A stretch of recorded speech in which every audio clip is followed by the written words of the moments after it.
शान्ताकारं भुजगशयनं पद्मनाभं सुरेशं विश्वाधारं गगनसदृशं मेघवर्णं शुभांगं लक्ष्मीकान्तं कमलनयनं योगिभिर्ध्यानगम्यं वन्दे विष्णुं भवभयहरं सर्वलोकैकनाथं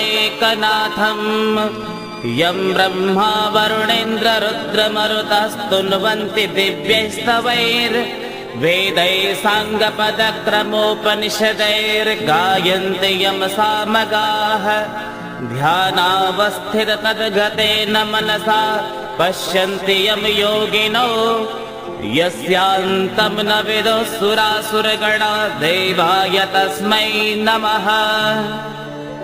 अथ श्रीमद्भगवद्गीता माहात्म्यं श्रीपरमात्मने नमः। गीताशास्त्रमिदं पुण्यं य पठेत् यतः पुमान् विष्णुपदमवाप्नोति भयशोकादिवर्जितः। गीताध्ययनशीलस्य प्राणायामपरस्य च नैव सन्ति हि पापानि पूर्वजन्मकृतानि च। मलनिर्मोचनं पुंसां जलस्नानं दिने दिने सकृद्गीताम्भसि स्नानं संसारमलनाशनं। गीता सुगीता कर्तव्या किमन्यैः शास्त्रविस्तरैः या स्वयं पद्मनाभस्य मुखपद्माद्विनिसृता। भारतामृतसर्वस्वं विष्णोर्वक्त्राद्विनिसृतं। गीता गङ्गोदकं पीत्वा पुनर्जन्म न विद्यते। सर्वोपनिषदो गावो दुग्धा गोपालनन्दनः। पार्थो वत्सः सुधीर्भोक्ता दुग्धं गीतामृतं महत्। एकं शास्त्रं देवकी पुत्र गीतम् एको देवो देवकी पुत्र एव। एको मन्त्रस्तस्य नामानि यानि कर्माप्येकं तस्य देवस्य सेवा। अथ अर्जुन विषाद योग नामको प्रथमोऽध्यायः आरभ्यते। धृतराष्ट्र उवाच धर्मक्षेत्रे कुरुक्षेत्रे समवेतायुयुत्सवः मामकाः पाण्डवाश्चैव किमकुर्वत संजय। श्लोक का अर्थ। धृतराष्ट्र ने कहा, हे संजय, धर्म भूमि कुरुक्षेत्र में एकत्रित युद्ध की इच्छा वाले मेरे और पांडव पुत्रों ने क्या किया। संजय उवाच दृष्ट्वा तु पाण्डवानेकं व्यूढं दुर्योधनस्तदा आचार्यमुपसंगम्य राजा वचनमब्रवीत्। संजय ने कहा, हे राजन, पांडव पुत्रों द्वारा सेना की व्यूह रचना देखकर राजा दुर्योधन अपने गुरु के पास गया और उसने ये शब्द कहे। पश्येतां पाण्डवपुत्राणाम् आचार्य महतीं चमूं व्यूढां द्रुपदपुत्रेण तव शिष्येण धीमता। हे आचार्य, पांडव पुत्रों की विशाल सेना को देखें जिसे आपके बुद्धिमान शिष्य द्रुपद के पुत्र ने इतने कौशल से व्यवस्थित किया है। अत्र शूरा महेश्वासा भीमार्जुन समायुधे युयुधानो विराटश्च द्रुपदश्च महारथः दृष्टकेतुश्चेकितानः काशीराजश्च वीर्यवान् पुरुजित् कुन्तिभोजश्च शैव्यश्च नरपुङ्गवः युधामन्युश्च विक्रान्त उत्तमौजाश्च वीर्यवान् सौभद्रो द्रौपदेयाश्च सर्व एव महारथाः। पांडवों की सेना में बड़े बड़े शूरवीर हैं जिनके बहुत बड़े बड़े धनुष हैं तथा जो युद्ध में भीम और अर्जुन के समान हैं। उनमें युयुधान, सात्विकी, राजा विराट और महारथी द्रुपद भी हैं। धृष्टकेतु और चेतिकान तथा पराक्रमी काशीराज भी हैं। पुरोजित और कुंती भोज ये दोनों भाई तथा मनुष्यों में श्रेष्ठ शैव्य भी हैं। पराक्रमी युद्धामन्यु और पराक्रमी उत्तमौजा भी हैं। सुभद्रा पुत्र अभिमन्यु और द्रौपदी के 5 पुत्र भी हैं। ये सब के सब महारथी हैं। अस्माकं तु विशिष्टा ये तान्निबोधद्विजोत्तमा नायका मम सैन्यस्य संज्ञार्थं तान् ब्रवीमि ते। किंतु हे ब्राह्मण श्रेष्ठ, आपकी सूचना के लिए मैं अपनी सेना के उन नायकों के विषय में बताना चाहूँगा जो मेरी सेना को संचालित करने में विशेष रूप में निपुण हैं। भवान् भीष्मश्च कर्णश्च कृपश्च समितिञ्जयः अश्वत्थामा विकर्णश्च सोमदत्तिस्तथैव च। आप द्रोणाचार्य और पितामह भीष्म तथा कर्ण और संग्राम विजयी कृपाचार्य, वैसे ही अश्वत्थामा, विकर्ण और सोमदत्त का पुत्र भूरिश्रवा अन्ये च बहवः शूरा मदर्थे त्यक्तजीविताः नानाशस्त्रप्रहरणाः सर्वे युद्धविशारदाः। इसके अतिरिक्त बहुत से शूरवीर हैं जिन्होंने मेरे लिए अपने जीने की इच्छा का भी त्याग कर दिया है और जो अनेक प्रकार के शस्त्र अस्त्रों को चलाने वाले हैं तथा जो सब के सब युद्ध कला में अत्यंत चतुर हैं। अपर्याप्तं तदस्माकं बलं भीष्माभिरक्षितं पर्याप्तं त्विदमेतेषां बलं भीमाभिरक्षितं। भीष्म पितामह द्वारा रक्षित हमारी वह सेना सब प्रकार से अजेय है और भीम द्वारा रक्षित इन लोगों की यह सेना जीतने में सुगम है।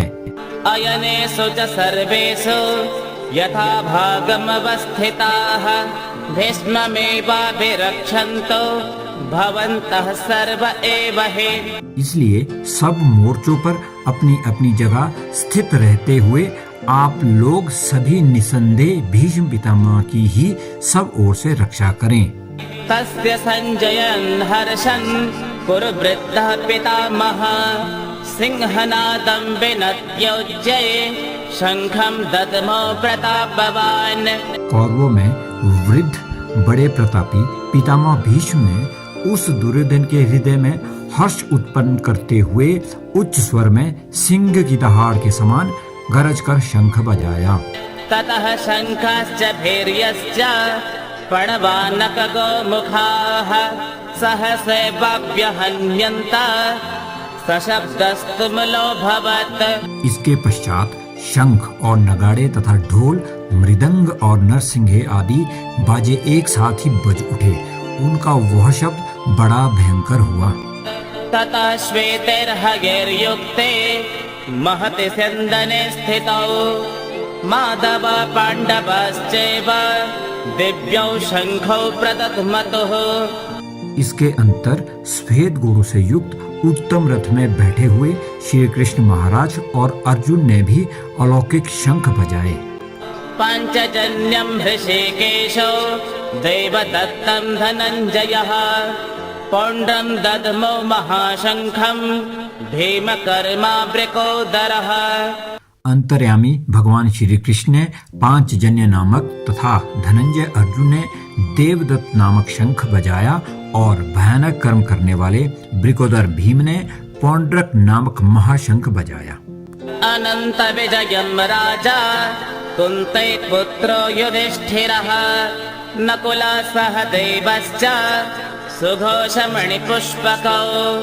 कुंती पुत्र राजा युधिष्ठिर ने अंत विजय नामक और नकुल तथा सहदेव ने सुघोष और मणिपुष्पक नामक शंख बजाए।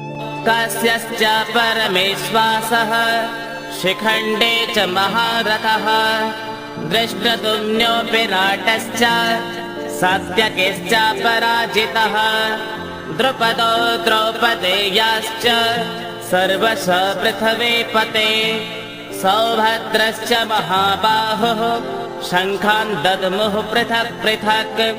श्रेष्ठ धनुष वाले काशीराज और महारथी शिखंडी एवं धृष्टद्युम्न तथा राजा विराट और अजय सात्यकी राजा द्रुपद एवं द्रौपदी के 5 पुत्रों और बड़ी भुजा वाले सुभद्रा पुत्र अभिमन्यु, इन सभी ने हे राजन सब ओर से अलग अलग शंख बजाए।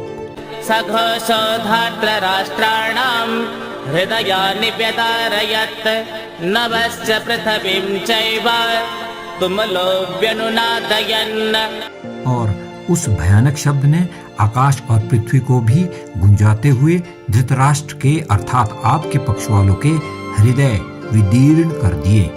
अतः व्यवस्थितान् दृष्ट्वा धार्तराष्ट्रान् कपिध्वजः प्रवृत्ते शस्त्र संपाते धनुरुद्यम्य पाण्डवः।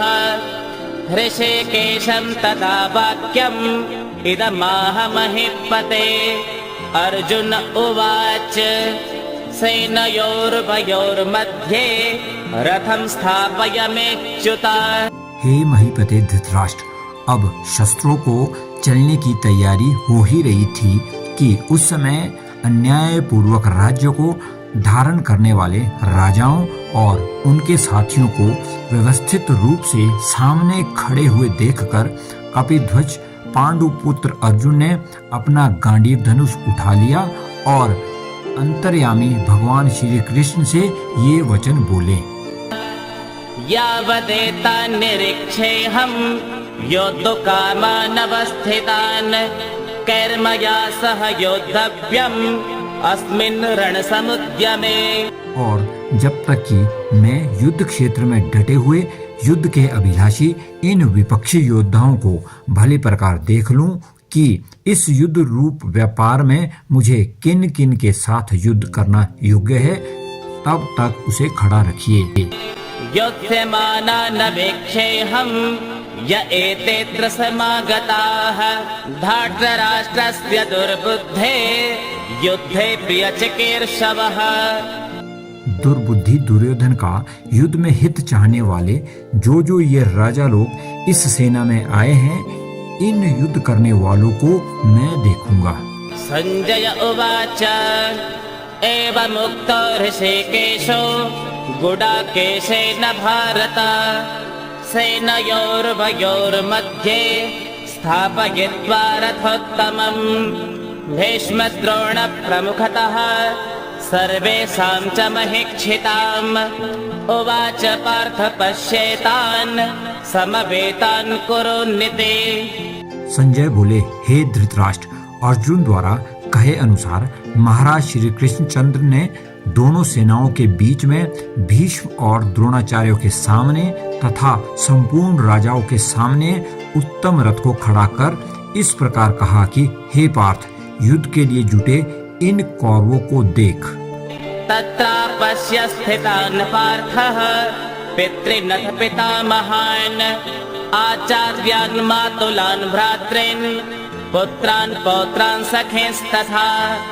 इसके बाद प्रजापुत्र अर्जुन ने उन दोनों ही सेनाओं में स्थित ताऊ, चाचों को, दादों, परदादों को, गुरुओं को, मामाओं को, भाइयों को, पुत्रों को, पौत्रों को तथा मित्रों को, ससुरों को और सुहृदयों को भी देखा। स्वसुरान् सुहृदश्चैव सेनयोरुभयोरपि तान् समीक्ष्य स कौन्तेयः सर्वान् बन्धून् अवस्थितान्। उन उपस्थित संपूर्ण बंधुओं को देखकर वे कुंती पुत्र अर्जुन अत्यंत करुणा से युक्त होकर शोक करते हुए यह वचन बोले। कृपया परयाविष्टो विषेदन्निदमब्रवीत्। अर्जुन उवाच दृष्ट्वेमं स्वजनं कृष्ण युयुत्सुं समुपस्थितम् स्वेदन्ति मम गात्राणि मुखं च परिशुष्यते वेपतुश्च शरीरे मे रोमहर्षश्च जायते गाण्डीवं स्रंसते हस्तात् त्वच्चैव परिदह्यते न च शक्नोम्यवस्थातुं भ्रमतेव च मे मनः। अर्जुन बोले, हे कृष्ण, युद्ध की इच्छा वाले इस कुटुंब समुदाय को अपने सामने उपस्थित देखकर मेरे अंग शिथिल हो रहे हैं और मुख सूख रहा है तथा मेरे शरीर में कंपकंपी आ रही है एवं रोंगटे खड़े हो रहे हैं। हाथ से गांडीव धनुष गिर रहा है और त्वचा भी जल रही है। मेरा मन भ्रमित सा हो रहा है और मैं खड़े रहने में भी असमर्थ हो रहा हूँ। निमित्तानि च पश्यामि विपरीतानि केशव न च श्रेयोनुपश्यामि हत्वा स्वजनमाहवे। हे केशव, मैं लक्षणों को भी विपरीत ही देख रहा हूँ तथा युद्ध में स्वजन समुदाय को मारकर कल्याण भी नहीं देखता।